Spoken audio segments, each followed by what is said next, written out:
एडेल कांपते हुए बोली, क्या आपका मतलब है कि मैंने उन्हें बहकाया? सेजारे का स्वर ठंडा था। तुम्हें खुद ही पता होना चाहिए। एडेल ने माथे पर बल डालते हुए इनकार किया। नहीं, ये सच नहीं है। सच नहीं? सेजारे ने पूछा, फिर हंसते हुए बोले, फ्लाविया ने तो बहुत निर्दयी काम किया है ना? सेजारे ने एडेल के सूजे हुए पैर पर अपने जूते की नोक को घुमाते हुए उसे अपमानित किया। ऐसी छोटी सी बात और तुम खुद नहीं संभाल सकती?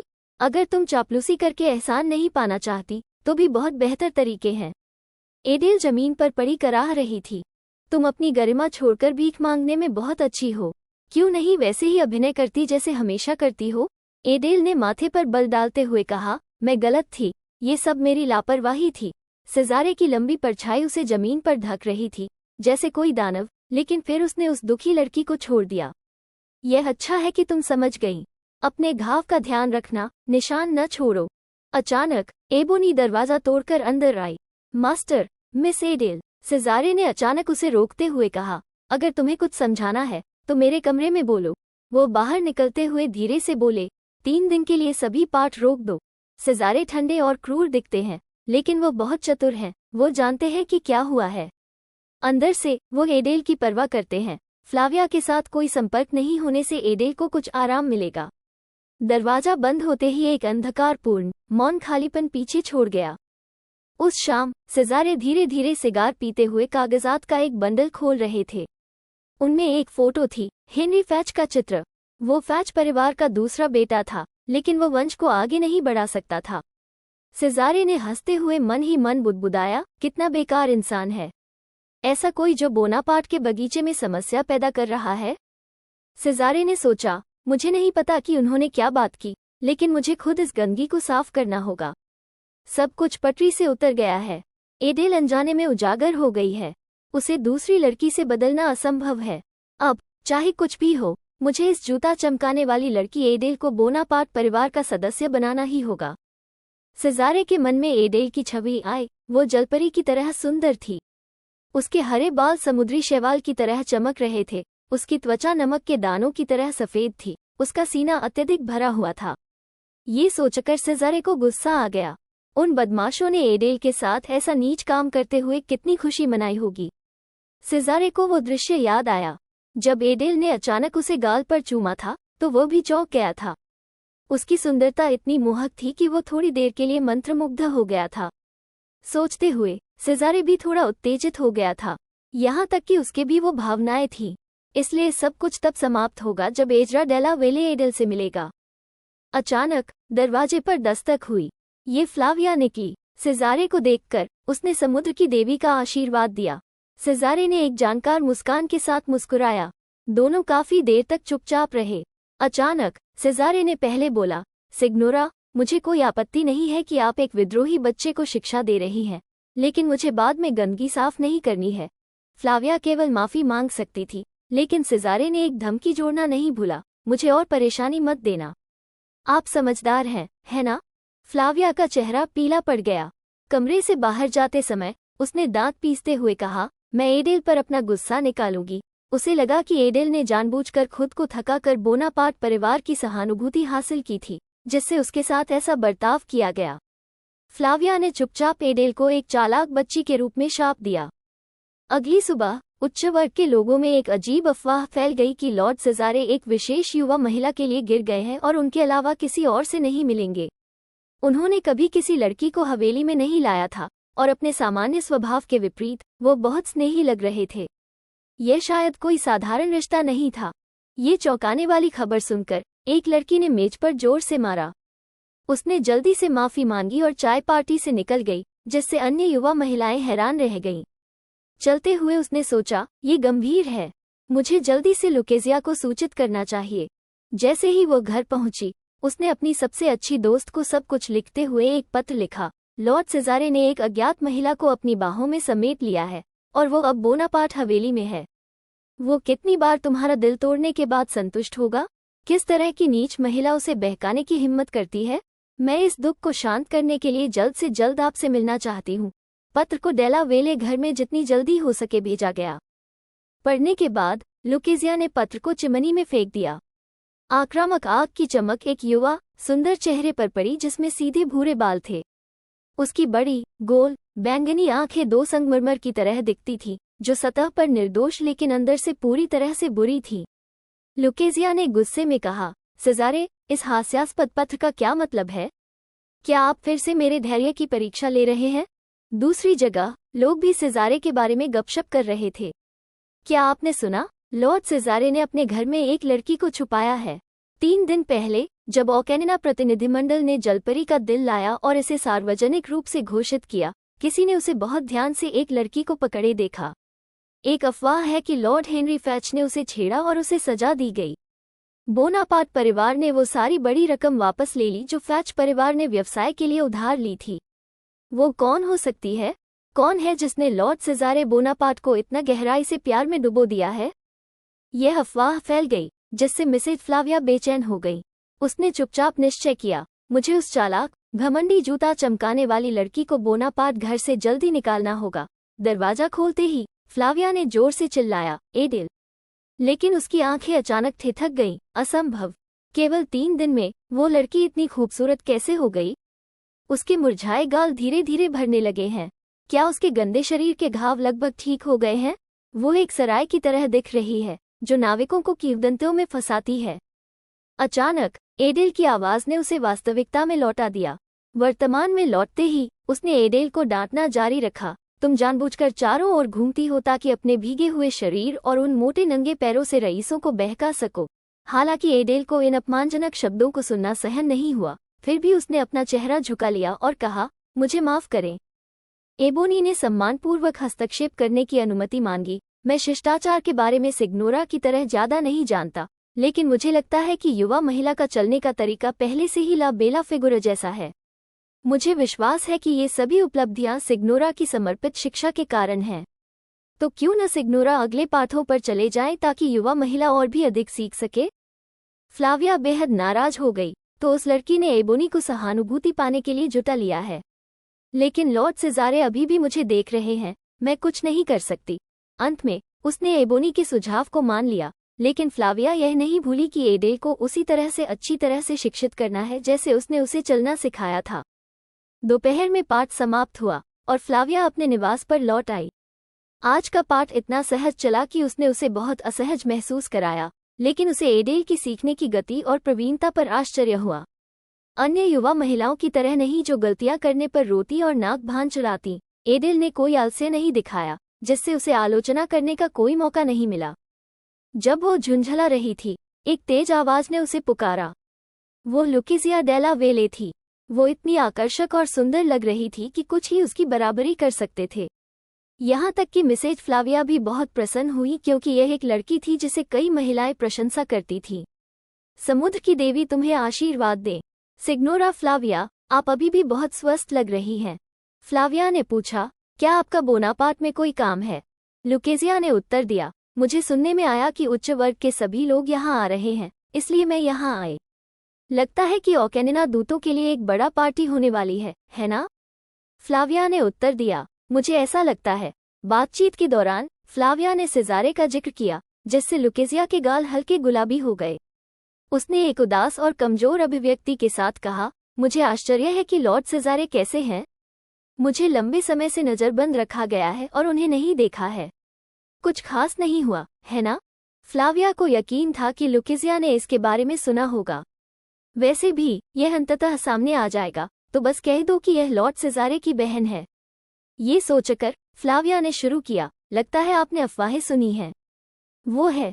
लेकिन अचानक वो रुक गई और दोनों के बीच एक मौन खालीपन फैल गया। लुकेजिया ने एक चमकते और विनम्र स्वर में पूछा, सिग्नोरा फ्लाविया, क्या ये पूछना मेरे लिए अशिष्ट था? फ्लाविया स्थिर खड़ी रही, चिंतन करते हुए। उस जूता चमकाने वाली लड़की को निकालना जरूरी नहीं कि मेरा काम हो। फ्लाविया ने चालाकी से मुस्कुराते हुए कहा, लुकेजिया, ध्यान से सुनो। अफवाह में लड़की बोनापार्ट परिवार के सीधे रक्त संबंध में है। लुकेजिया की आंखें चौड़ी हो गईं और उसने कहा, ओह मेरे भगवान, तो लॉर्ड रोवन और सिग्नोरा कत्रिना की एक बेटी है? मुझे लगता है मैंने गलत समझा। कितना शर्मनाक। ये सिर्फ एक गलतफहमी नहीं है। एडिल स्पष्ट रूप से बोनापार्ट परिवार की सदस्य है, सेजारे की बहन। फ्लाविया ने जाने के लिए मुड़ी। उसकी शानदार टोपी ने उसके चेहरे का आधा हिस्सा ढक लिया। केवल उसका मुंह हल्के से हिल रहा था, नामात्र। हाँ, लेकिन वास्तव में कौन जानता है कि वो गली के बच्चों से आए हैं या नहीं। हमें सीधे लॉर्ड रोवन और सिग्नोरा कतरीना से नहीं पूछना चाहिए। उसने लुकेजिया की ओर पीछे मुड़कर देखा। अगर वो चतुर है तो वो निश्चित रूप से इसका मतलब समझ जाएगी। लुकेजिया कुछ समय के लिए चुप रही, फिर उसने उठते हुए कहा, धन्यवाद सिग्नोरा, आपकी वजह से मुझे ज्ञान प्राप्त हुआ है। एडेल का जीवन कुछ समय के लिए शांत हो गया। एक दिन एडेल वास्तव में टहलना चाहती थी, लेकिन उस घटना के बाद उसे बहुत डर था कि लॉर्ड सेजारे उसे डांटेंगे। लेकिन एबोनी ने कहा कि चूंकि बोनापार्ट परिवार के मेहमान शेर के बगीचे में आ रहे होंगे, एडेल जल बगीचे में टहल सकती है। उस दिन के बाद एबोनी ने हवेली में प्रत्येक अतिथि के कार्यक्रम का शोध किया और वह भी सामान्य से अधिक मित्रवत हो गई। एडेल ने धीरे से मुस्कुराते हुए कहा, धन्यवाद। एबोनी ने चुपचाप उसके सामने बैठी लड़की को स्नेहपूर्ण नजरों से देखा। जैसे एबोनी ने कहा था, जल बगीचा एक बहुत ही सुंदर जगह थी। ठंडे माहौल की वजह से लोगों की आत्माएं भी अधिक प्रसन्न हो गईं। हे भगवान, क्या यहाँ कोई है? एडेल ने आवाज की दिशा में मुड़कर देखा और वो लुकेजिया थी। उसने उम्मीद नहीं की थी कि वो यहाँ आएगी। एबोनी ने माथे पर बल डालते हुए कहा, ये लुकेजिया डेला वेले हैं। उस नाम को सुनकर एडेल की आंखें चौड़ी हो गईं। उसने अपने कपड़े कसकर पकड़ लिए और तनाव में आ गई। हम पहले ही मिल चुके हैं। दबाव महसूस करते हुए भी एडेल ने अपने कपड़े उठाए और अभिवादन की रस्म पूरी की। समुद्र की देवी तुम्हें आशीर्वाद दे। एडेल के उत्तम शाही आचरण ने लुकेजिया को स्पष्ट रूप से चौंका दिया, लेकिन तुरंत ही उसने खुद को संभाल लिया और मुस्कुराई। मुझे नहीं लगता कि मैंने आपको किसी भी सामाजिक सभा या बॉल में देखा है, एडेल ने जवाब दिया, क्योंकि मैंने कभी ऊपरी वर्ग के सामने उपस्थित नहीं हुई हूँ। लुकेजिया ने अपना परिचय जारी रखा, मैं डेला वाले परिवार की लुकेजिया हूँ। क्या मैं जान सकती हूँ कि आप किस परिवार से हैं? एडेल थोड़ी तनाव में दिखी, लेकिन फिर उसने अपने आप को संभालते हुए जवाब दिया, मैं एडेलाइडे बोनापार्टे हूँ। लुकेजिया ने नकली हैरानी जताते हुए कहा, क्या बोनापार्टे? क्या यह वही अफवाह है जो ऊपरी वर्ग में घूम रही है? हालांकि यह थोड़ी शर्मनाक बात है। मुझे हाल ही में ही नजरबंदी से छोड़ा गया है, इसलिए मुझे नहीं पता था। एडेल ने धीरे से जवाब दिया, जैसा आपने सुना, मैं बोनापार्टे परिवार की सदस्य हूँ। कई घटनाओं के कारण मैं बचपन से ही अपने भाई सेसारे के साथ नहीं रही हूँ। लुकेजिया का लहजा ठंडा हो गया। भाई? क्या आप सेसारे के साथ बोनापार्टे हवेली में रह रही है? एडेल ने जवाब दिया, हाँ। लेकिन इससे पहले कि वो कुछ और कह पाती, लुकेजिया ने खुशमिजाज मुस्कान के साथ बात काट दी। वैसे, जब से आप बोनापार्टे बनी हैं, क्या आप फोर्नाटी छोड़कर सेंट नार की भूमि का अन्वेषण करने का इरादा रखती हैं? एडेल ने उसकी मंशा को नहीं समझा, इसलिए उसने बस जवाब दिया कि वो अपने परिवार के पास रहना चाहती है। लुकेजिया का लहजा फिर से ठंडा हो गया। परिवार? खूबसूरत बगीचे में एक दबाव भरी खामोशी छा गई। लुकेजिया के दबाव से एडेल को घुटन महसूस हुई। क्या यह इसलिए है क्योंकि वो एक सच्ची कुलीन महिला है कि मैं इतना तनाव महसूस कर रही हूँ? एक और बाधा, लुकेजिया के कठोर लहजे ने एडेल को चौंका दिया। जैसे उसने उसकी ओर देखा, लेकिन उसने सिर्फ लुकेजिया को एक नकली विनम्र चेहरे के साथ बहाना बनाते देखा। उसने मुस्कुराते हुए छुपे हुए अर्थ के साथ कहा, स्वर्ग तुम्हें हत्यारों से बचाए। एडेल को ऐसा महसूस हुआ जैसे वो एक भ्रम में है, एक भंवर उसे नीचे खींच रहा है। लुकेजिया निश्चित रूप से कुछ जानती थी। एबनी ने चिंता के साथ कहा कि वो इस बारे में लॉर्ड सेसारे को बताएगी। हालांकि लेडी लुकेजिया सीधे उनका सामना नहीं करेगी। छिपे हुए खतरे दृश्यमान लहरों से अधिक डरावने होते हैं। घर के रास्ते में लुकेजिया ने गाड़ी में रोते हुए बड़बड़ाया, जिससे उसकी नौकरानी चिंतित हो गई। हेजल, ऐसा लगता है कि सेसारे उस जंगली महिला से मोहित हो गया है। नौकरानी चिंतित होकर बोली, हाँ, आप क्या कह रही हैं, मिस? लेकिन वो उसकी बहन है। नहीं, वो नहीं है, लुकेजिया ने आंसू पोंछते हुए कहा, वो हाथ किसी महिला का नहीं है। वो मुझे इतना नफरत करता है कि वो किसी गैर लेडी को अपनी बहन बुलाता है। इसके अलावा, अगर वो उससे मोहित नहीं होता, तो वो निश्चित रूप से उसे मेरे भाई से शादी कराने का इरादा रखता। हेजल चौंक कर बोली, तो आपको कुछ करना चाहिए इससे पहले कि वो पूरी तरह से लॉर्ड सेसारे को अपने वश में कर ले। इसके अलावा, अगर आप अब हार मान लेते हैं, तो वो महिला डेला वाले परिवार की सदस्य बन जाएगी। किसी भी तरह से आपको उससे छुटकारा पाना ही होगा। लुकेजिया ने रुआंसी होकर कहा, लेकिन कैसे? हेजल ने जोर देकर कहा, उसे खत्म कर दो। लुकेजिया ने सिर हिलाते हुए कहा, नहीं, मैं किसी को नुकसान नहीं पहुंचाना चाहती, मुझे बहुत डर लगता है। नौकरानी ने अपनी मालकिन को वास्तव में कमजोर देखा। चिंता मत करें, मैं आपकी मदद करूंगी। हेजल की दृढ़ता ने लुकेजिया को प्रसन्न कर दिया। ओह मेरे, क्या ये शब्द सच्चे हैं? नौकरानी ने अपनी वफादारी को दिल से व्यक्त किया। इससे लुकेजिया बहुत खुश हुई। उसने नौकरानी को गले लगाकर कृतज्ञता दिखाई। उसके चेहरे पर एक शैतानी मुस्कान थी। बेचारी नौकरानी को पता नहीं था कि वो खुद लुकेजिया द्वारा बनाई गई एक जाल में फंस गई है। एक सुबह बोनापार्टे महल में गाड़ियों का एक जुलूस पहुंचा। मेहमान महल की भव्यता से बहुत प्रभावित हुए। सभी सेवक कमरे सजाने और साफ करने में बहुत व्यस्त थे। आज अडेल अपने भाई से मिलना चाहती थी। वो दरवाजा खटखटाने ही वाली थी कि उसे याद आया कि उसे ऐसा नहीं करना चाहिए। तभी एक अजनबी ने उसे देखा। उस व्यक्ति ने सेसारे को सूचित किया, सर, एक मेहमान है। वो अपनी नकली बहन की ओर देखकर उज्जवल मुस्कान के साथ बोला, अच्छा मेरी बहन, तुम्हारी टांग कैसी है? अडेल ने जवाब दिया, आपकी देखभाल के कारण मेरी टांग पूरी तरह ठीक हो गई है। सेसारे ने व्यंग्य करते हुए कहा, ओह, क्या मैंने देखभाल की थी? अडेल ने उत्तर दिया, मैंने बस शिष्टाचार के नाते ऐसा कहा। अचानक सेसारे ने पूछा, क्या तुम कुछ कहना चाहती हो? अडेल ने हकलाते हुए कहा, क्या मैं आज रात की सामाजिक पार्टी में शामिल हो सकती हूँ? सेसारे और वह अजनबी दोनों हैरान थे। सेसारे ने कहा, ठीक है, क्या तुम यही पूछने आई थी? अडेल ने उत्तर दिया, मैं यहाँ नई हूँ और लोगों से मिलना चाहती हूँ। सेसारे ने हंसते हुए कहा, मुझे नहीं पता था कि मेरी बहन इतनी प्यारी है। लगता है तुमने यहाँ सब कुछ अपना लिया है। कुछ देर बात करने के बाद सेसारे ने उसका परिचय कराया, यह मेरी बहन अडेलाइडे बोनापार्टे है। अडेल ने मेहमान का अभिवादन करते हुए कहा, समुद्र देवी आपको आशीर्वाद दे, और यह गिगी मैनफ्रेडी हैं। युवक ने खुशमिजाज होकर अपना परिचय दिया, नमस्कार, मैं सेसारे का व्यक्तिगत सहायक हूँ। मैं भी बोनापार्टे परिवार के प्रबंधन के तहत स्टेलोन व्यापार संघ का अध्यक्ष हूँ। कृपया भविष्य में मेरी देखभाल करें। गिगी किसी ऐसे व्यक्ति की तरह लग रहे थे जो सामाजिकता और दोस्ती को पसंद करता हो। वो अडेल की सुंदरता की इतनी प्रशंसा करता था कि उसने यहाँ तक सोचा कि वो एक मत्स्य कन्या है। सेसारे ने ये सुनकर कोई प्रतिक्रिया नहीं दी। सेसारे ने पूछा, तुम लुकेजिया से मिल चुकी हो, है ना? मैंने सुना है कि तुम्हें एक चेतावनी मिली है। काफी दिलचस्प। अडेल ने धीरे से अपने हाथ को कसते हुए कहा, हाँ, अगर यह सचमुच एक चेतावनी थी। सेसारे ने पुष्टि की, ये जरूर होगी, क्योंकि लुकेजिया सड़क के एक जूता पॉलिश करने वाली लड़की की तुलना में कुलीन भाषा में अधिक माहिर है। कितना अद्भुत! मुझे आश्चर्य है कि उन लोगों ने ये जानकारी कहाँ से पाई। ऐसा करो, इस पार्टी के बाद मैं तुम्हारे साथ एक ब्राज भेजूंगा। अडेल ने झिझकते हुए कहा, हाँ, ठीक है, और फिर जाने की अनुमति मांगी। जब दरवाजा बंद हुआ, गिगी को चिंता हुई कि अगर एक शिकारी कुत्ता एक अंगरक्षक के रूप में भेजा जाए तो उनके पहुंचने में कम से कम 2 दिन लगेंगे। उस दौरान कोई भी अडेल की रक्षा के लिए नहीं होगा और वो पार्टी में लुकेजिया से मिल सकती है। क्या वो इस समय सुरक्षित रहेगी?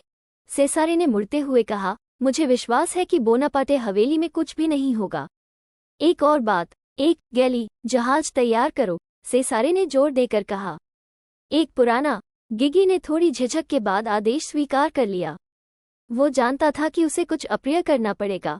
बोनापार्टे परिवार की पार्टी में हर कोई सिग्नोरा फ्लाविया लोरडान के बारे में चर्चा कर रहा था। ऐसा लग रहा था कि वो बोनापार्टे परिवार द्वारा आमंत्रित होकर ऊपरी वर्ग में अपनी स्थिति फिर से हासिल करने की कोशिश कर रही थी। उसने जान लिया था कि लोरडान परिवार पिछड़ रहा है, लेकिन अगर वे बोनापार्टे परिवार पर निर्भर हो सकते हैं तो सब कुछ हल हो जाएगा। समुद्र देवी आपको आशीर्वाद दे। क्या सिग्नोरा फ्लाविया आज रात का आनंद ले रही है? फ्लाविया ने मुड़कर देखा कि यह लुकेजिया थी। उसने विनम्रता से उसे वापस अभिवादन किया। देवी आपको आशीर्वाद दे, आप अपना आनंद ले रही हैं, युवती। लुकेजिया ने उज्जवल मुस्कान के साथ जवाब दिया, बिल्कुल, ये बोनापार्टे परिवार की पार्टी है। सजावट बहुत ही सुंदर और आंखों को भाती है। सेसारे को सच में सुंदरता की समझ है। तो इस सुंदर बोनापार्टे पर हमें उस व्यक्ति के बारे में बात करनी चाहिए जिसे खत्म करने की जरूरत है। फ्लाविया का चेहरा तुरंत अंधेरा हो गया। मुझे इस बारे में कुछ और नहीं कहना है। सब कुछ महिला द्वारा तय किया जाएगा। लुकेजिया ने धमकी भरी मुस्कान के साथ कहा, फिर मुझे सिर्फ सेसारे से बात करनी चाहिए। मुझे लगता है कि मेरे पास कोई और विकल्प नहीं है सिवाय इसके कि सिग्नोरा ने लेडी अडेल की उत्पत्ति के बारे में कबूल किया। फ्लाविया ने आंखें चौड़ी करते हुए कहा, आपका क्या मतलब है? स्पष्ट रूप से मैंने यह आपके प्रति अच्छे इरादों से किया था, लुकेजिया ने दुष्टतापूर्ण तरीके से कहा। मैं बस आपके अच्छे इरादों का प्रत्युत्तर दे रही हूँ। लॉर्ड सेसारे ने आप पर इतना विश्वास किया, फिर भी आपने मुझे वो रहस्य बता दिया। उसने फ्लाविया के करीब आकर कहा, सिग्नोरा, मेरा आपसे मुकाबला करने का कोई इरादा नहीं है। हमारा केवल एक दुश्मन है। मैं सिर्फ सिग्नोरा से थोड़ी मदद चाहती हूँ। हमारा समझौता बहुत गुप्त तरीके से किया जाएगा। लुकेजिया ने एक उज्ज्वल मुस्कान दी। उस लोमड़ी मास्क चेहरे ने फ्लाविया को अत्यधिक क्रोधित कर दिया, लेकिन वो कुछ भी नहीं कर सकी। उसने अपने आप को रोकते हुए दांत पीस लिए और फिर सीधा उसका सामना करते हुए कहा, आप क्या चाहती हैं? बैंक्वेट हॉल में जोड़े संगीत के साथ नृत्य कर रहे थे। इस बीच अडेल अभी भी पार्टी में शामिल होने के लिए तैयार हो रही थी। एबनी, तुम मेरे साथ क्यों नहीं आ सकती? नौकरानी ने जवाब दिया, मैं कुलीन नहीं हूँ, इसलिए मैं शामिल नहीं हो सकती। आप क्या? अडेल ने जवाब दिया, मुझे यकीन नहीं है। एबनी ने तारीफ की, आप बहुत खूबसूरत लग रही हैं। मुझे यकीन है कि कई आंखें आप पर होंगी। अडेल ने बड़बड़ाया, सच? वो चिंतित थी कि उसकी कमजोरी को उजागर करना केवल दूसरों को उसे और अधिक नुकसान पहुंचाना चाहेगा। अपनी मालकिन की हिचकिचाहट को देखकर एबनी ने खुलासा किया कि ऐसी पार्टियों में शामिल होना बहुत दिलचस्प होता है। एक बोनापार्टे परिवार की महिला कभी भी एक ही शाम की पोशाक को 2 बार नहीं पहनती। यहाँ तक कि टोपी, छाते, दस्ताने, कपड़े, हार, बालियां, स्टॉकिंग्स और ऊंची एड़ी के जूते सभी नए खरीदे जाते हैं। महिला हर दिन बेला स्टेला स्ट्रीट का दौरा करती थी। उस सड़क का नाम सुनकर अडेल बहुत हैरान थी। जब वो किमुरा स्लम में थी, उसने कभी उस सड़क का दौरा नहीं किया था। यह एक ऐसा स्थान नहीं था जहां जूता चमकाने वालों पर प्रतिबंध था। उसने बस महसूस किया कि यह बहुत उज्ज्वल और सुंदर था। दुकानों के नाम रोमांटिक कविताओं की तरह थे। अडेल ने अचानक कहा, वो सड़क बहुत सुंदर होनी चाहिए। एबनी ने जवाब दिया, बिल्कुल। अचानक दरवाजे पर दस्तक हुई। इस समय कौन हो सकता है? नौकरानी ने जांच करने गई। एक परिचित चेहरा दिखाई दिया। समुद्र देवी आपको आशीर्वाद दे, एबनी ने आश्चर्य से कहा। सिग्नोरा फ्लाविया। महिला जल्दी में दिखाई दी। एबनी, मुझे आपसे कुछ जरूरी बात करनी है। मालिक को लॉर्ड सेसारे से संबंधित एक और रिपोर्ट चाहिए। उसे आपके नोट्स की जरूरत है। एबनी ने हाउस मास्टर के 2 शब्द सुनते ही तुरंत पालन किया। नौकरानी ने अडेल को सूचित किया कि वो थोड़ी देर के लिए बाहर जाएगी और फिर उसे कुछ हिचकिचाहट के साथ देखा। फ्लाविया की जल्दी के चलते एबनी मुड़ी और निकल गई। कमरे का दरवाजा धीरे धीरे बंद हो गया और किसी ने भी फ्लाविया की आंखों में गहरी, भयावह झलक नहीं देखी। कमरे में बैठी अडेल अभी भी मधुर संगीत को सुन सकती थी। बेला स्टेला पड़ोस के प्रति उसकी जिज्ञासा बढ़ गई थी, जिससे वो अपनी पुस्तक पर ध्यान केंद्रित नहीं कर पा रही थी। अचानक दरवाजे पर दस्तक हुई। अडेल ने सोचा, क्या यह एबनी हो सकती है? लेकिन वो इतनी जल्दी कैसे वापस आ सकती है? अडेल हिचकिचाई। दस्तक बढ़ती गई। अचानक कहीं से एक आवाज आई, दरवाजा मत खोलो। अडेल ने हैरान होकर इधर उधर देखा, यह क्या है? मैंने यह आवाज पहले भी सुनी है। कमरे में मेरे अलावा कोई और नहीं है, या मैं कल्पना कर रही हूँ? ये समुद्र देवी की तरफ से एक चेतावनी हो सकती है। अचानक बाहर के व्यक्ति ने बिना अनुमति के दरवाजा खोल दिया, जिससे एक युवा नौकरानी दिखाई दी। मुझे खेद है, मिस, लेकिन मुझे तत्काल मामले के कारण दरवाजा खोलना पड़ा। अडेल ये देखकर हैरान थी कि यह एक अपेक्षाकृत युवा नौकरानी थी। क्या कोई समस्या है? नौकरानी ने जवाब दिया, मकान मालिक ने आपको बुलाया है। अडेल ने फिर पूछा, मेरे भाई ने? लेकिन उसे अचानक माहौल बहुत अजीब लगा। यह नौकरानी बोनापार्टे परिवार के अन्य सेवकों की तुलना में छोटी लग रही थी और उसके कपड़े ढीले लग रहे थे। लेकिन जब नौकरानी ने कहा कि सेसारे उसे देखना चाहता है, तो उसे अभी भी असहज महसूस हुआ। ठीक है, चलो चलते हैं। अडेल ने जल्दी से एक शॉल पकड़ा और नौकरानी के साथ बाहर चली गई। शॉल पर के और बी के अक्षर कड़ाई से बने हुए थे। अजीब बात यह थी कि नौकरानी ने अडेल को ऊपर की ओर ले जाते हुए कहा कि महल के मालिक छत पर थे। अडेल को एक अज्ञात आशंका महसूस हो रही थी और वह वास्तव में वहां नहीं जाना चाहती थी, लेकिन लॉर्ड सेसारे ऐसे व्यक्ति नहीं थे जो दूसरों को सब कुछ समझाते। हम पहुंच गए। छत का दरवाजा खोला गया और तुरंत एक तेज हवा चली, जिससे शॉल उड़ गया। अडेल ने जल्दी से शॉल का पीछा किया। मौका पाकर नौकरानी ने दोनों हाथों से अडेल को जोर से धक्का दिया और चिल्लाई, मुझे माफ करना। अडेल डर गई, उसका पूरा शरीर छत से नीचे गिर गया। एक तेज सरसराहट की आवाज चमकते चांदनी रात में गूंज उठी। बैंक्वेट हॉल में सभी ने लॉर्ड सेसारे के सम्मान में अपनी ग्लास उठाई।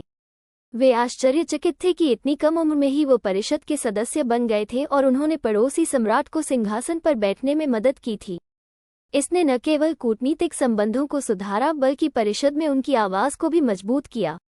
कुल मिलाकर उनके पास दिखने, पारिवारिक पृष्ठभूमि, व्यापारिक समझ से लेकर राजनीतिक कौशल तक की कोई कमी नहीं थी। सभी को ये जानने की उत्सुकता थी कि ऐसे पूर्ण व्यक्ति से कौन शादी करेगा। सेसारे थकान महसूस करते हुए ताज़ी हवा में सांस लेने के लिए बालकनी पर चले गए। उन्होंने अपनी कुर्सी पर पीछे झुककर एक सिगार जलाया, अंततः कुछ शांति पाई। अचानक सेसारे ने छत पर कुछ उकेरा हुआ देखा। उन्होंने मुस्कुराते हुए कहा, आह, कातरीना बोनापार्ट और रोवन बोनापार्ट। उन रातों में जब वे पार्टियां आयोजित करते थे, वे दोनों हमेशा अपने ही दुनिया में खोए रहते थे, एक साथ नाचते थे। इस बीच वे अपने बेटे को बॉल रूम के बीच में सबसे प्रतिष्ठित कुर्सी पर बैठा देते थे और उसे एक कुकी थमा देते थे। वे घंटों एक साथ बिताते थे, अपनी ही दुनिया में, किसी के द्वारा भी अप्रभावित। सेसारे ने सिगार का कश लिया और सोचा, ऐसे स्थान हमेशा अजीब महसूस होते हैं जब भी मैं यहाँ आता हूँ। अचानक एक युवा व्यक्ति दरवाजे से भीतर आ गया, चिल्लाते हुए, सेसारे, महिलाएं आपसे मिलने के लिए बहुत उत्सुक हैं। आप यहाँ क्या कर रहे हैं?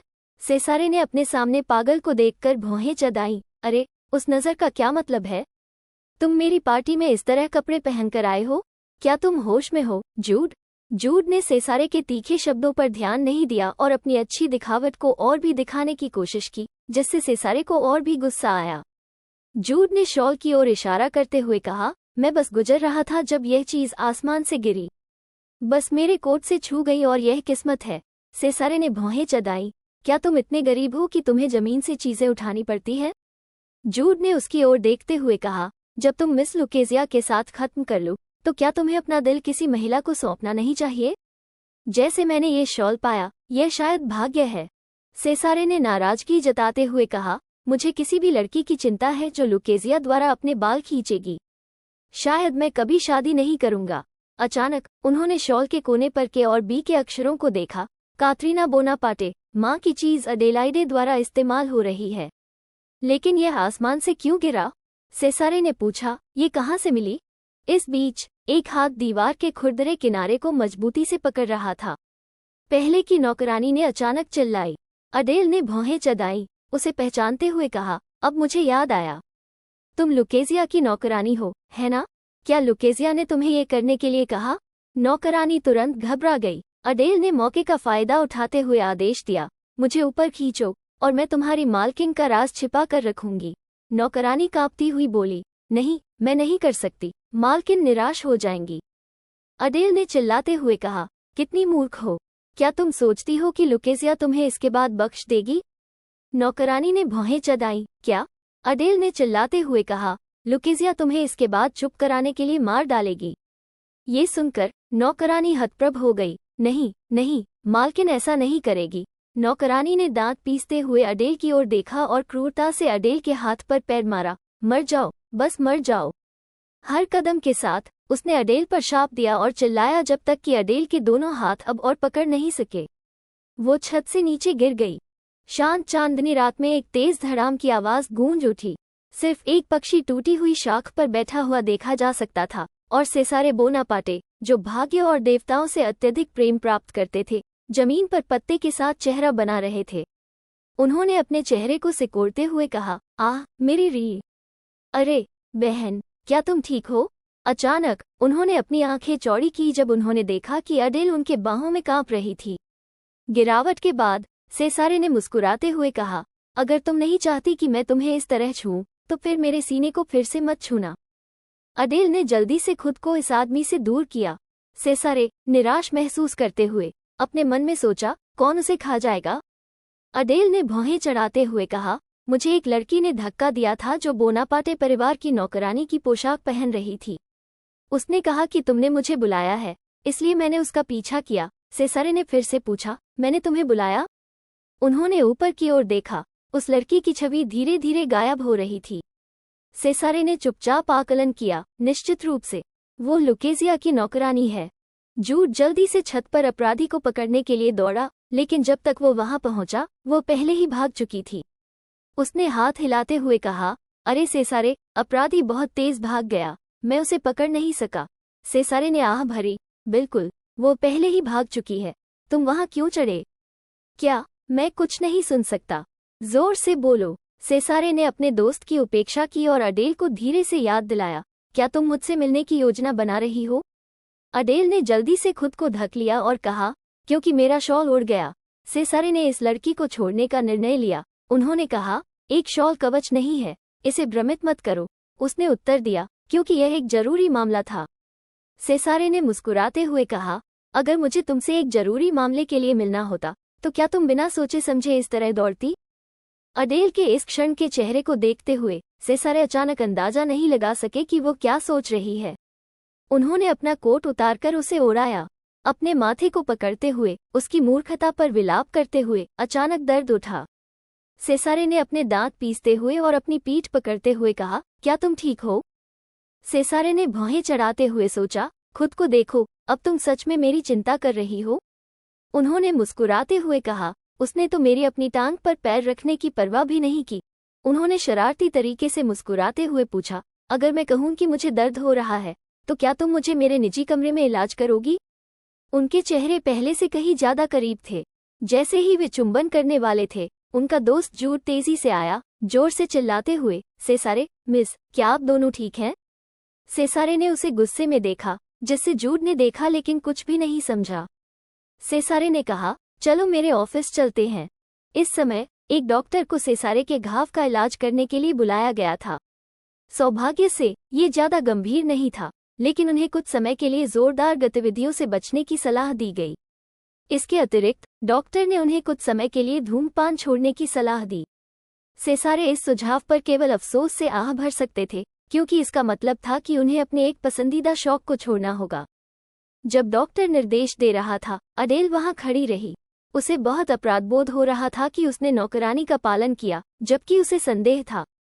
अचानक एबनी दरवाजे से अंदर आई और चिल्लाई, मास्टर। उसने जल्दी से समझाया, चूंकि युवा महिला अपने कमरे में नहीं थी, मैं उसे ढूंढने चली गई। आखिर हुआ क्या?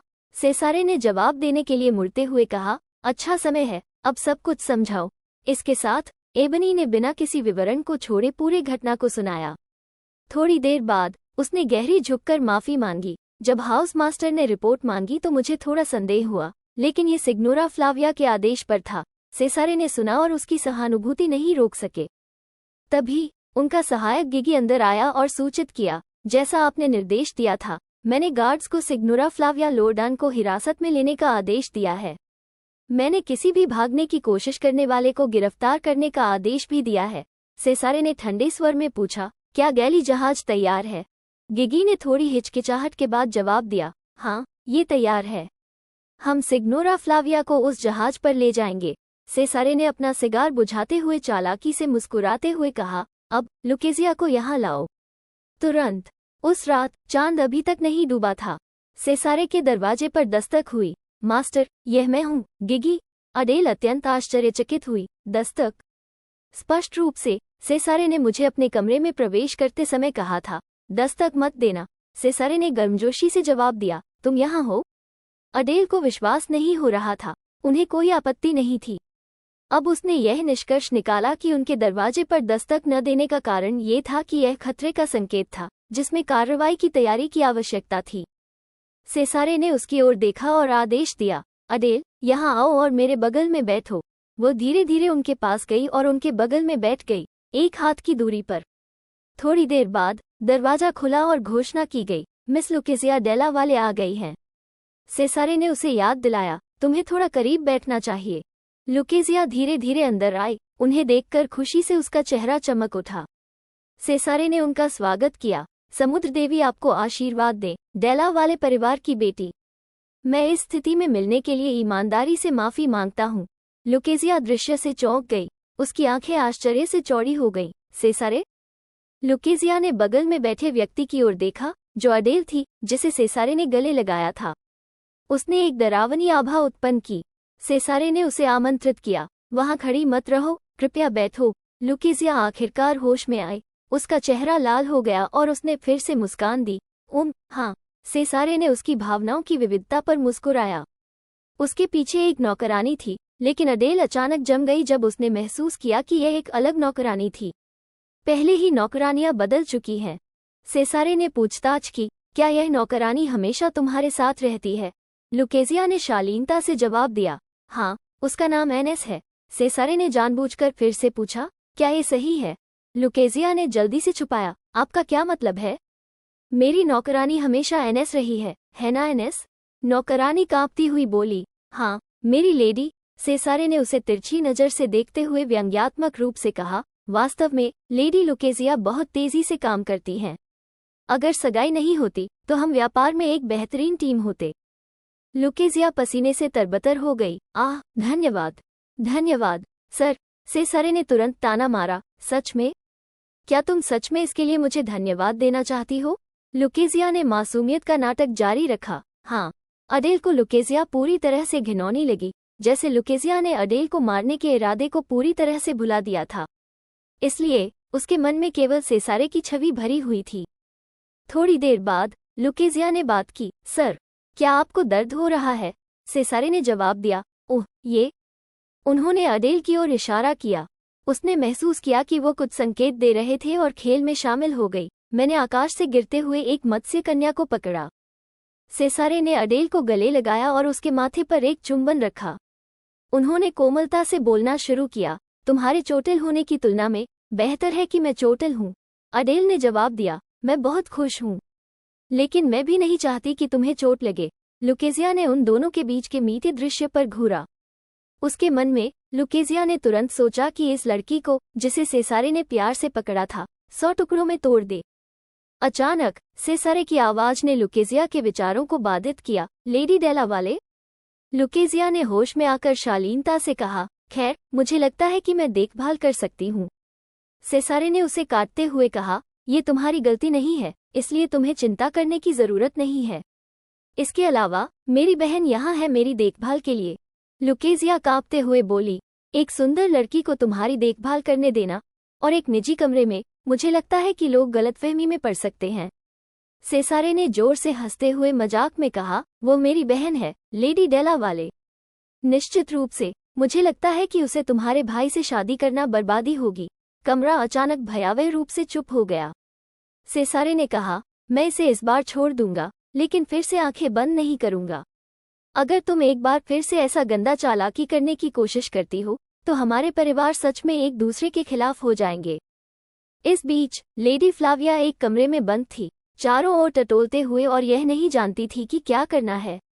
उसे यकीन था कि लुकेजिया का योजना असफल हो गई थी और उसका नाम उजागर हो गया था। अचानक उसके पीछे का दरवाजा खुला, जिससे वो चौंक गई। एक लंबा आदमी धीरे धीरे अंदर आया। उसने एक चोगा पहना हुआ था जो उसके सिर को ढक रहा था। उसके भूरे बाल और ठंडी नीली आंखें उसकी सुंदर लेकिन ठंडी व्यक्तित्व को और भी उभार रही थी। तुम हो?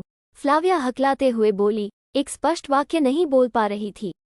आदमी ने कहा, सिग्नोरा फ्लाविया लोरेडान, ये बोनापार्टे का आदेश है। कृपया हमारे साथ चलें। फ्लाविया को एक गाड़ी में ले जाया गया। उसकी चीखों के बावजूद पहले का युवक चुप रहा। मैं लॉर्ड सेसारे से मिलना चाहती हूँ। मैं इसे समझा सकती हूँ। आदमी ने एक शब्द भी नहीं कहा।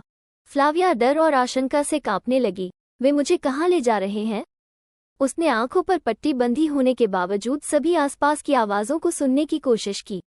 अचानक फ्लाविया ने समुद्री बगुलों के पंखों की फड़फड़ाहट और लहरों के किनारे से टकराने की आवाज़ सुनी।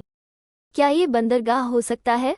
पट्टी हटाई गई और फ्लाविया ने आखिरकार रोशनी देखी। उसके सामने एक और आदमी खड़ा था, जिसने मजाकिया अंदाज में कहा, सिग्नोरा फ्लाविया, मैं आपके लंबे समय से इंतजार कर रहा हूँ। उसका चेहरा काला पड़ गया। उसने चिल्लाते हुए कहा, कृपया मुझे लॉर्ड सेसारे के पास ले चलो। ये सब एक गलतफहमी है।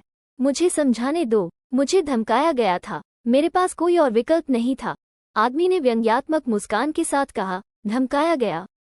क्या ये सिग्नोरा नहीं थी जिन्होंने लेडी की पहचान उजागर की? क्या आपने ओमेटा की शपथ को भुला दिया है?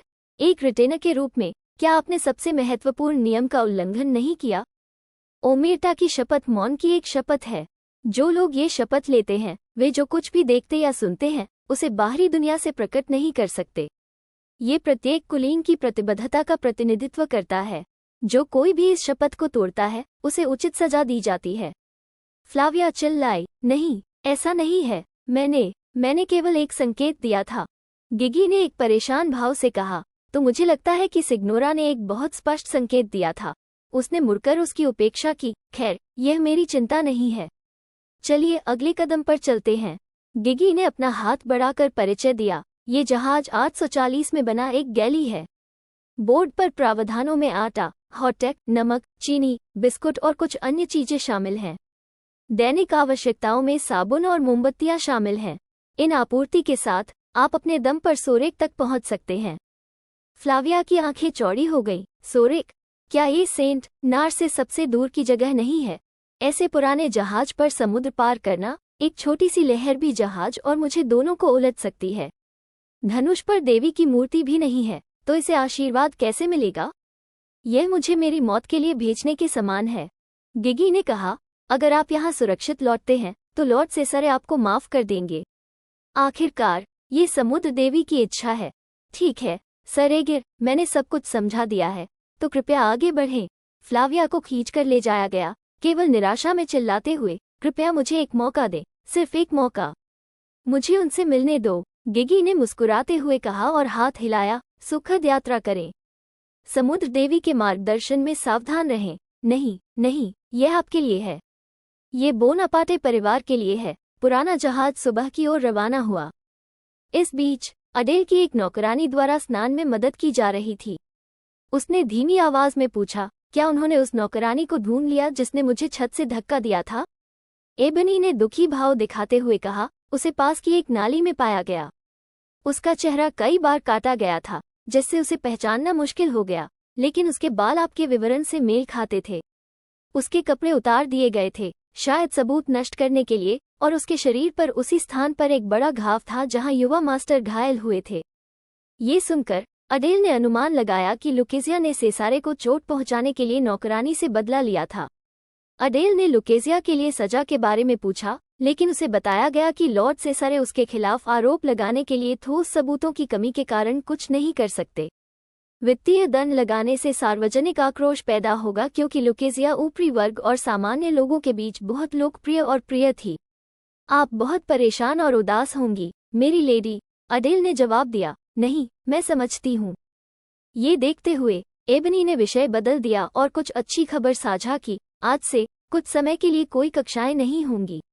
ये युवा मास्टर का आदेश है। आपके द्वारा सीखी गई हर चीज की समीक्षा करने के बाद आप कुछ समय के लिए आराम कर सकती हैं। इस दौरान आप अपनी टांगों को ठीक करने पर ध्यान केंद्रित कर सकती हैं। अडेल ने पूछा, लेडी फ्लाविया का क्या हुआ? एबनी ने बिना कुछ कहे सिर्फ दुखी चेहरा दिखाया। एक साबुन का बुलबुला अचानक फूटा और गायब हो गया। ये सिग्नोरा फ्लाविया की किस्मत का प्रतीक लग रहा था। एबनी ने उल्लेख किया कि युवा मास्टर अडेल के लिए एक नए शिक्षक की तलाश कर रहे थे और व्यस्त काम के कारण समय सारणी में देरी हो रही थी। पाठ फिर से शुरू होंगे जब ओक्वेनिना प्रतिनिधिमंडल रवाना हो जाएगा। नौकरानी के हावभाव और रवैये का निरीक्षण करते हुए अडेल ने जल्दी से समझ लिया कि लेडी फ्लाविया का निपटारा हो गया था। वैसे आप कब कपड़े बदलकर बाहर जाना चाहेंगी? अडेल उलझन में थी। बाहर जाना? एबनी भी आश्चर्यचकित थी। क्या यह आप नहीं हैं जो युवा मास्टर के घाव की देखभाल के लिए जिम्मेदार हैं? अडेल की आंखें चौड़ी हो गईं। मैं? लॉर्ड सेसारे के लिए? इस समय सेसारे मुस्कुरा रहे थे, जिससे उनके गालों में गड्ढे बन गए। तुम आ गई, मेरी छोटी बहन। अडेल ने आदमी की ओर कदम बढ़ाया और चिकित्सा किट को टेबल पर रखा। तो घाव? वो अपनी बात पूरी भी नहीं कर पाई थी कि अचानक उस आदमी ने अपनी शर्ट उतार दी, जिससे उसका शरीर का हिस्सा दिख गया। चौड़े कंधे, पतली कमर और आकर्षक वक्र। उसके बाइसेप्स पर कुछ निशान थे जो दर्शाते थे कि वो खतरनाक परिस्थितियों का सामना कर चुका था। कमर के ऊपर पैंट के बेल्ट के पास उसकी रीढ़ की हड्डी के बाईं ओर एक बड़ा तिल था। सेसारे ने पीछे मुड़कर चालाकी से कहा, तुम काफी देर से मुझे घूर रही हो। अडेल अपनी तंद्रा से बाहर आई और शर्म से लाल हो गई, मन ही मन खुद को डांटते हुए, क्या मैं पागल हूँ? उसने समझाने की कोशिश की। वो सेसारे ने हंसते हुए उसकी बात काट दी। सुंदर चीजें देखकर बहुत उत्साहित मत हो जाओ। अडेल चिल्लाई, मैं नहीं हूँ। लेकिन सेसारे को कोई फर्क नहीं पड़ा। वह आराम से घूमकर बिस्तर पर पेट के बल लेट गए ताकि अडेल उनके घाव का इलाज कर सके। अडेल कुछ नहीं कह पाई, इसलिए उसने चिकित्सा किट उठाई। तुमने मुझे इलाज के लिए क्यों बुलाया जब मैं डॉक्टर नहीं हूँ? सेसारे ने आराम से जवाब दिया, क्योंकि गियोटो बहुत शोर करता है और एबनी हमेशा गुस्से में रहती है। इसके अलावा मैं तुम्हारी वजह से घायल हुआ हूँ, इसलिए तुम्हें इसकी जिम्मेदारी लेनी होगी। अडेल कोई बहस नहीं कर सकी। उसने कहा, पहले मैं तुम्हारे लिए पट्टियां काट दूंगी। अडेल ने सावधानीपूर्वक हर पट्टी को हटाया। अब कमरे में केवल कैंची की कटाई की आवाज सुनाई दे रही थी। सेसारे वहीं लेटे रहे, ध्यान का आनंद लेते हुए। जब सारी पट्टियां हटा दी गईं, तो अडेल ने अपने चेहरे से पसीना पोंछा। मुझे इतनी बेचैनी क्यों हो रही है? ऐसा लग रहा है जैसे मैं किसी राक्षस के साथ एक ही कमरे में हूँ। उसने एक बॉक्स उठाया और कहा, मैं तुम्हारे लिए दवा लगाऊंगी। लेकिन घाव उसकी सोच से बड़ा था। यह उसकी पीठ से लेकर सामने तक फैला हुआ था। सेसारे को उसकी सभी हरकतें महसूस हो रही थी। अडेल ने दवा लगाई और फिर कहा, भाई, मैं सामने वाले घाव तक नहीं पहुंच सकती, इसलिए कृपया थोड़ा पलटें। सेसारे ने बेपरवाही से जवाब दिया, मुझे नहीं करना। अडेल ने निवेदन किया, बस थोड़ा सा, लेकिन उसने फिर भी मना कर दिया। क्या मैं तुम्हारे बिस्तर पर थोड़ी देर के लिए बैठ सकती हूँ? सेसारे ने ठहराव किया, तुम्हें ऐसी चीजों के लिए मेरी अनुमति लेने की जरूरत नहीं है। अडेल थोड़ा शर्मिंदा हो गई। ओह, धन्यवाद, फिर मुझे माफ करना। अडेल ने घाव तक पहुंचने के लिए झुकने की कोशिश की, लेकिन उसके बड़े स्तन और समुद्री शैवाल जैसे लंबे बाल अनजाने में उसे गुदगुदी कर रहे थे। मुझे छेड़ना बंद करो। पूरी चिकित्सा किट जमीन पर गिर गई और अडेल को उसने दबोच लिया, जिससे एक नर्म आह निकल गया। उसने अपनी आंखें थोड़ी सी खोली और सेसारे की आकृति तुरंत ध्यान में आ गई। सेसारे ने मन ही मन सोचा, जब से वो छत से गिरी है, किसी ने नहीं पूछा कि वो ठीक है या नहीं। सभी के द्वारा अनदेखा किए जाने के बावजूद वो अपमानित महसूस नहीं करती। इसके बजाय वो मुझे चिंतित नजरों से देखती है। वो इतनी मूर्ख कैसे हो सकती है? मेरे बिना वो अब तक मर चुकी होती। अब वो मेरी चिंता कर रही है। उसके पास मुझे इस स्थिति में देखने का कोई और मकसद होना चाहिए। वो सिर्फ दिखावा कर रही है कि वो मुझसे ज्यादा मेरी परवाह करती है, चाहती है कि मैं उसे उसकी कांपती कंधों से बचाऊं। अब मुझे सब कुछ समझ आ गया। कोई लड़की उस आदमी की चिंता नहीं करेगी जिसने उसके घायल पैर पर कदम रखा हो। अडेल ने धीरे से कहा, भाई। सेसारे ने सुधारते हुए कहा, मुझे सेसारे कहो। जब हम एक ही बिस्तर में होते हैं तो मुझे ऐसा नहीं कहा करो। अडेल ने चौंकते हुए कहा, भाई, तुम ऐसा क्यों कर रहे हो? सेसारे ने हंसते हुए कहा, मैं चाहता हूं कि तुम ये प्यारे नाटक बंद करो। अडेलाइडे, मैं एक आदमी हूं और तुम एक महिला हो। मैं तुम्हें लंबे समय से देख रहा हूं। तुम बहुत प्यारी हो और तुम्हारी मूर्खता भी उतनी ही प्यारी है। मैं तुम्हें वो प्यार दूंगा जो तुम चाहती हो, इसलिए मासूम बनने का नाटक बंद करो। सेसारे के जीवन में अनगिनत महिलाएं आई हैं, इतनी की कल्पना करना मुश्किल है। इसलिए एक नकली बहन की तरह उसका होना जरूरी नहीं है। लेकिन आखिरकार ये हो गया। सेसारे ने मुस्कुराते हुए कहा, लगता है मैंने एक बेहतरीन अभिनेत्री चुनी है ना? तुम वास्तव में अच्छी एक्टिंग करती हो, बहन। सेसारे ने सोचा कि यह लड़की सिर्फ बेकार होने का नाटक कर रही थी, क्योंकि उसका मुख्य लक्ष्य बोनापार्टे परिवार के बेटे को फुसलाकर उसे एक दुखद जीवन में खींचना था। सेसारे ने कहा, मैं तुम्हारी इच्छा पूरी करूंगा, तो अपना मुंह खोलो। जैसे ही उनके होंठ मिलने वाले थे, सेसारे अचानक जाग गए, सोचते हुए, रुको, अगर मैं इस बहन के साथ आगे बढ़ता हूँ तो डेला वाले परिवार के साथ अनुबंध का क्या होगा? सेसारे ने भौहें चढ़ाई और अडेल के ऊपर नीचे होते हुए सीने को देखा। उसने खुद को रोकने से पहले एक पल के लिए झिझका। सेसारे ने खुद से कहा, खैर, मैं अगली बार बैग ढीली कर सकता हूँ। अगर उसे गलत तरीके से व्यवहार किया गया तो मैं उसे मुआवजा दूंगा। ये लड़की बेहद खूबसूरत है, क्या बर्बादी है अगर मैं इसे एक बार चखूं और फिर सब कुछ खत्म कर दूं। स्विश, आवाज ने सेसारे के विचारों को बाधित कर दिया। एक तेज कैंची की जोड़ी सेसारे की गर्दन पर दबाई गई, जिससे वह हक्का बक्का रह गया। उसकी हिम्मत कैसे हुई? अडेल की तेज नजरों को देखकर ऐसा लग रहा था कि वो इस आदमी को तुरंत मार देना चाहती थी। सेसारे अचानक खुशी से उछल पड़े। क्या एक बिल्कुल पागल महिला है? सेसारे चिल्लाए, तुम इस खतरनाक चीज को क्यों पकड़े हुए हो? क्या मेरी गर्दन काटने का इरादा है? अडेल ने जवाब दिया, हाँ, अगर मुझे ऐसा करना पड़े तो। सेसारे ने घूरते हुए कहा, क्या तुम्हें यकीन है कि तुम ये कर पाओगी?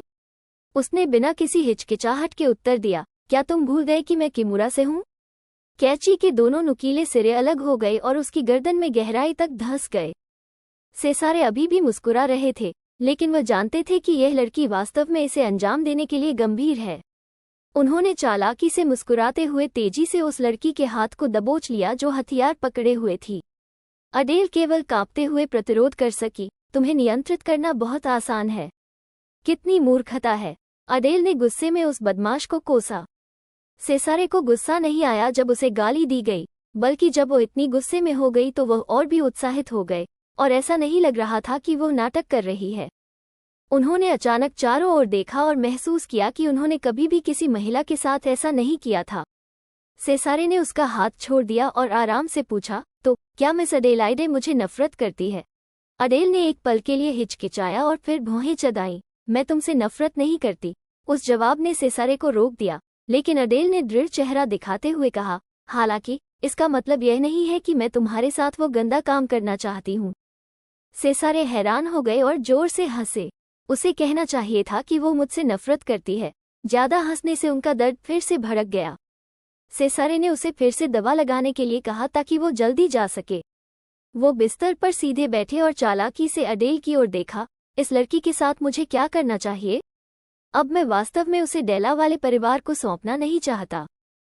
संसद की बैठक में 8 लोग गोल मेज के चारों ओर बैठे थे। हर कोई ऑक्वेनिना प्रतिनिधिमंडल का गर्मजोशी से स्वागत करने के लिए बोनापार्टे परिवार की प्रशंसा कर रहा था। लेकिन मैंने सुना है कि आपने बॉल के अंत में मिस लुकेजिया को अपने कार्यालय में आमंत्रित किया था। क्या हमें कुछ अच्छी खबर सुनने को मिल सकती है? सेसारे ने आराम से जवाब दिया, उसमें कुछ खास नहीं है, मुझे बस महिला से कुछ बातें करनी थी। एक जिज्ञासु व्यक्ति ने पूछा, वह क्या हो सकता है? सेसारे मुस्कुराते हुए बोले, यह मेरी बहन के बारे में है। मेरे माता पिता के परिवार छोड़ने के बाद मेरी बहन का जन्म हुआ था और अब उन्होंने उसे घर वापस भेज दिया है। सभी अत्यंत चकित थे। आपका क्या मतलब है?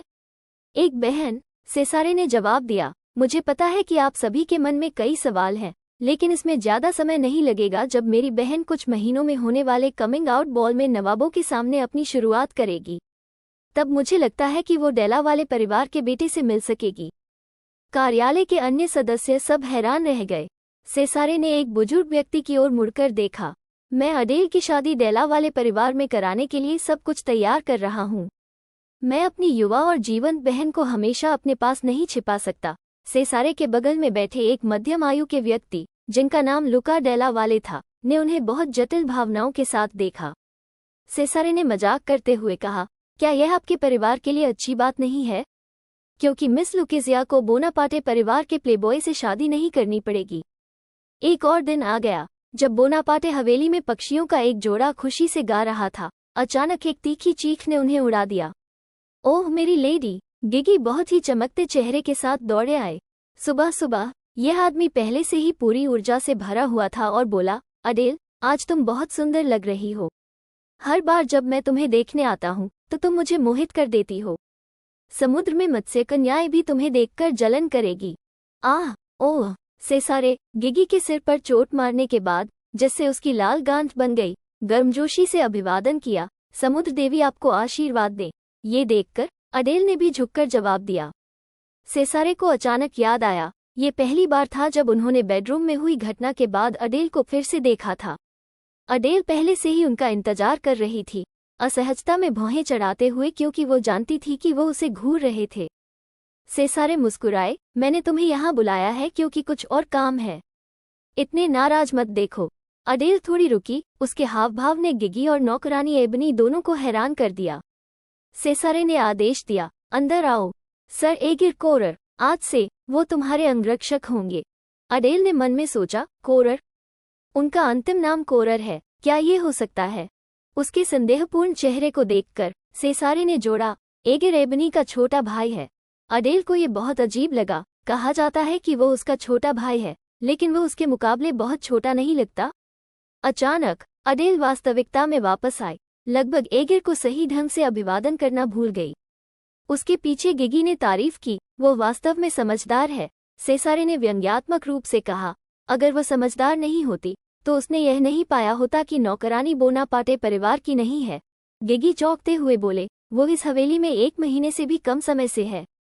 अचानक युवक ने घड़ी की ओर देखा और चिल्लाया, अब चलने का समय है। सेसारे ने अफसोस से कहा, समय कितना जल्दी बीतता है। आज के लिए बस इतना ही। उन्होंने अचानक एक मुस्कान मजबूर की और खुद से बुदबुदाए, भले ही वह मेरी बहन है, मैं उसे हमेशा के लिए अपने पास नहीं रख सकता। ये सुनकर अडेल रुक गई। उस व्यक्ति को चिंतित नजरों से देख रही थी जिसने इतनी महत्वपूर्ण बात कही थी।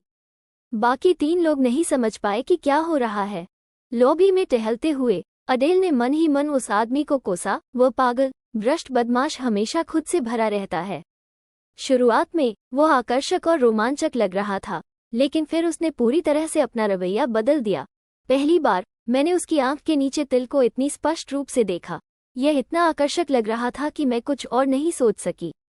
अचानक अडेल ने खुद को दोष देना शुरू कर दिया। मैं क्या सोच रही हूँ? सही, वो सिर्फ एक अय्याश बदमाश और एक दुष्ट आदमी है, लेकिन मैं उसके बारे में सोचकर उत्साहित क्यों महसूस कर रही हूँ, बजाय इसके कि मैं खुद से कहूँ कि मुझे उससे नफरत है। अचानक बटलर पास आया। नौकरानी एबनी जल्दी से नीचे आए और पूछी, सर अर्नस्ट, ओह, आप यहाँ कैसे? वो आदमी हिचकिचाता हुआ लगा। दोनों ने कुछ फुसफुसाया और एबनी का चेहरा डर से भर गया। उन्हें बताओ कि हमें अपनी पोशाक ठीक करने के लिए समय चाहिए। बटलर ने सम्मानपूर्वक पालन किया। एबनी तुरंत अडेल के पास लौट आई। मिस, घर की मालकिन आ गई है और आपसे मिलना चाहती हैं। आपको तुरंत स्टोर्स रूम में जाना होगा। बोनापार्टे परिवार के मुखिया को अडेल से क्या चाहिए? उसे कौन सी घटनाओं का सामना करना पड़ेगा? कृपया अगले एपिसोड में जानने के लिए चैनल को लाइक और सब्सक्राइब करें।